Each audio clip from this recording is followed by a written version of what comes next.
Pemilihan Gubernur Kalimantan Selatan tahun 2020 telah diambang pintu. Ada 3 nama besar yang saat ini muncul di permukaan sebagai calon gubernur yang akan datang.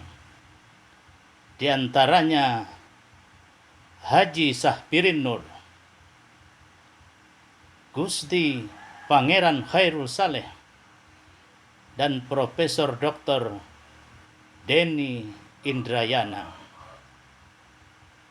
Pilgub tahun 2020 yang akan datang menjadi sebuah perhelatan politik yang sangat menarik karena munculnya 3 orang tokoh yang memiliki reputasi yang sangat baik di tengah-tengah masyarakat.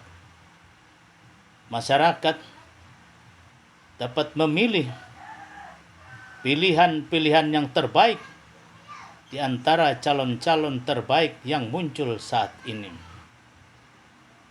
Bagi partai politik juga menjadi pertaruhan besar.